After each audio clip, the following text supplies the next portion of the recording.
गरीब बेटी का महलों का ससुराल।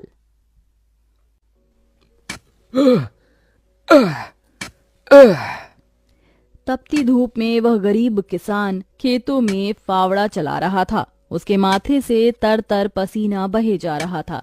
तभी गंगा गमछा उठाकर पिता का पसीना पोंछती है। बाबा, आपके माथे से कितना पसीना बह रहा है, आप थक भी गए हैं, थोड़ी देर आराम कर लो, फावड़ा मुझे दो। गंगा को खेत में फावड़ा चलाते देख सेवक राम की आंख भर आती है। मेरी गरीब बेटी के जिन हाथों में मेहंदी लगनी थी, उन्हीं नाजुक हाथों से मेरी गंगा सख्त फावड़ा चला रही है।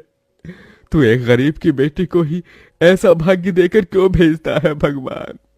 एक गरीब के जीवन की सबसे बड़ी दुविधा बेटी को ब्याहना होता है। ये कहानी है ऐसे ही किसान सेवक राम की, जो बड़ा गरीब है। उसकी दो बेटी गंगा और अंजू हैं। यूं तो सेवक राम ने गंगा के लिए कई रिश्ते ढूंढे, मगर भला एक गरीब की बेटी का हाथ कौन थामना चाहता है। किसी तरह से उनका जीवन कट रहा था। सेवक राम, उसकी बूढ़ी पत्नी जानकी और दोनों बेटी सारा दिन तपती धूप में खेत में काम करते रहे। शाम को खेत का मालिक ब्रिज वहां आया। अरे ओ सेवक राम, सारा खेत जोत दिया? जी ब्रिज बाबू, खेत भी जोत दिया और बीज भी बो दिया। ये ले, तेरे परिवार की आज की दिहाड़ी 250 रुपए। ये क्या मालिक, आप पैसे तो कम दे रहे हैं।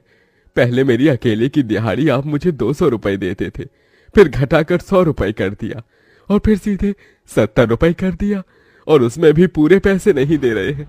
मैं, मेरी दोनों बेटी और पत्नी को मिलाकर हम कुल 4 जन आज खेत में दिन भर जर मर कर खटे हैं। अरे 30 रुपए ही तो कम है, उसमें क्या तू खरीद लेगा? है एक एक रुपया भी मेहनत से कमाना पड़ता है मालिक। फिर ब्रिज बाकी के 30 रुपए भी सेवक राम को दे देता है, जिसके बाद वह अपनी मढ़ई में आ जाते हैं और गंगा सबको खाना बनाकर खिलाती है और एक फटे गुदरी पर पूरा परिवार जमीन पर लेट जाता है। मगर एक पिता होते हुए सेवक राम चिंता में सो भी नहीं पाता। वह रात भर आंसुओं से बिछौना भिगोता है। अजी, आप अभी तक जाग रहे हैं? जिसके घर में जवान बेटी ब्याहने को हो, वो कैसे सोए? जाने मेरी गरीब बेटी के भाग्य में क्या लिखा है। भगवान ने सभी के घर आंगन में भाग्य जाग रहे हैं, मगर मेरी मढ़ई के आंगन में मंडप कब बनेगा? अजी, तुम चिंता मत करो, भगवान ने कहीं न कहीं जोड़ी बनाई होगी। सेवक राम का यही दुख कम न था। अभी तो और भी कठिनाई आने को थी। अगले दिन जब चारों खेत में पहुंचे कि तभी, क्यों रे सेवक, कल तू 30 रुपए के लिए पाठ पढ़ा रहा था, अब क्या करेगा? क्योंकि ये सारी की सारी जमीन तो पृथ्वीराज जी ने खरीद ली। तभी अंजू ने गंगा से कहा, दीदी, अब हम क्या खाएंगे? खेत बोकर ही तो थोड़े बहुत पैसे मिलते थे।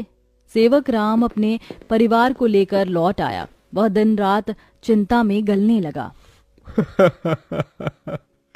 ऐसे घर कैसे चलेगा प्रभु? कैसे होगी गंगा की शादी?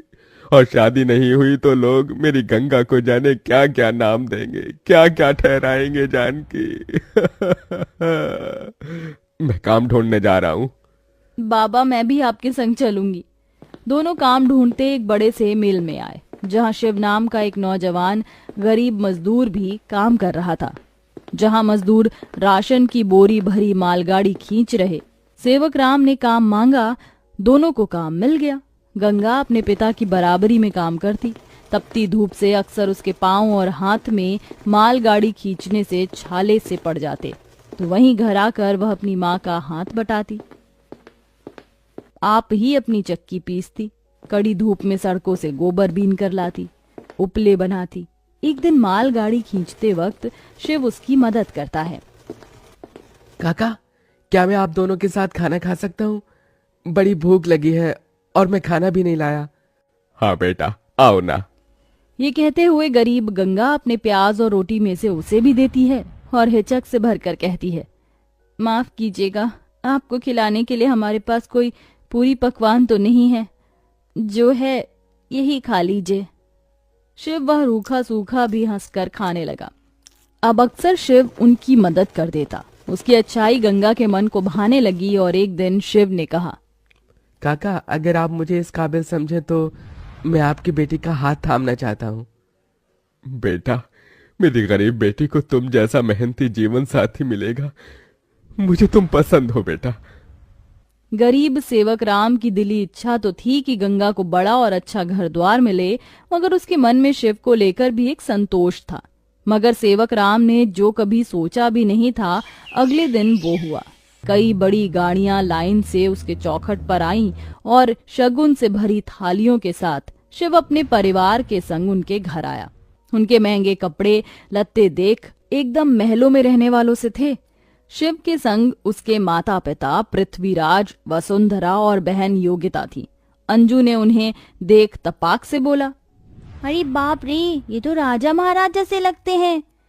अजी, आपने तो कहा था शिव गरीब घर का लड़का है।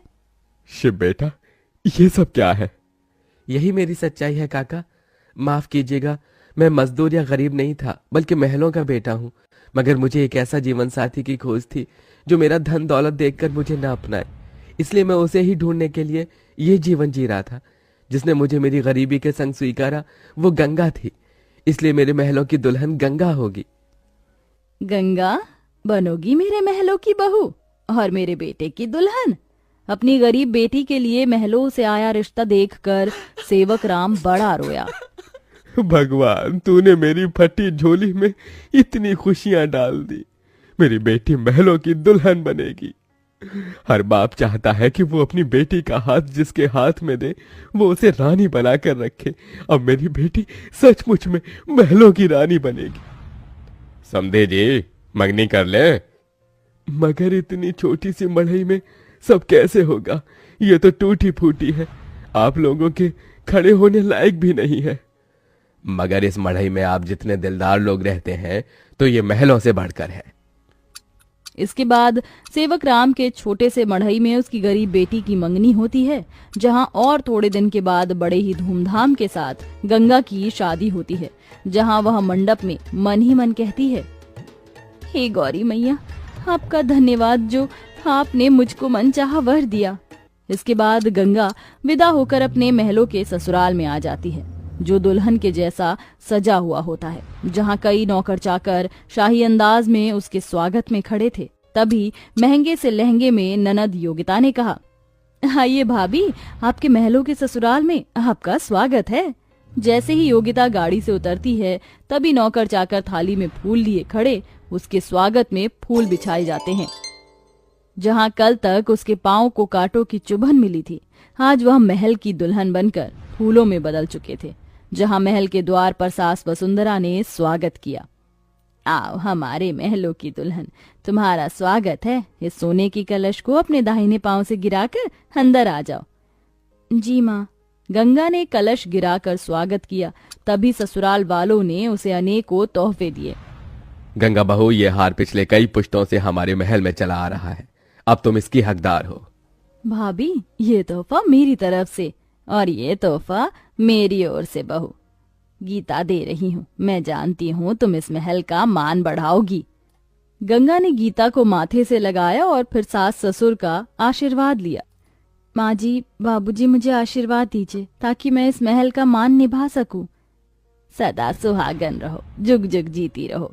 फिर गंगा विदाई में दिए अपनी गठरी को संग लिए शिव के साथ कमरे में आ गई, जहां आलीशान बड़ा कमरा, ऐशो मखमल का बिछौना और सब कुछ था, जिसे उस गरीब दुल्हन की आंखें देखती रह गईं। कैसा लग रहा है महलों के ससुराल में आकर? खुशी से गंगा की आंखें भर आईं। उसने कहा, यकीन नहीं होता, भगवान ने एक बार में ही इतनी खुशी दे दी। शिव, सब एक सपने जैसा लग रहा है। अब यही तुम्हारी दुनिया है। उस रोज जमीन पर सोने वाली गंगा मखमल के बिछौने पर सोई। अगले दिन वह नहा धोकर नीचे आई, जहां खाने की शाही मेज लगी थी और इर्द गिर्द नौकर खड़े थे। बहू बैठो, खाना खाओ। तभी नौकर ने गंगा को खाना परोसा। एक निवाला खाते ही गंगा को अपनी संघर्ष भरी जिंदगी और याद आ गई। उसकी आंखों से आंसू छलक गए। क्या हुआ गंगा बहू, खाना अच्छा नहीं बना? नहीं माँ जी, बहुत अच्छा बना है, बस ये सब खाने के तो एक गरीब की ख्वाहिश होती है। मैं बहुत खुश हूँ, बस चाहती हूँ कि हर लड़की को उसके सपनों का ससुराल मिले, जैसे मुझे मिला। थोड़े दिन में गंगा अपने महलों के ससुराल में सुखी से रहने लगी। किसी गरीब की बेटी को चुनकर हम भी ये पुण्य कमा सकते हैं।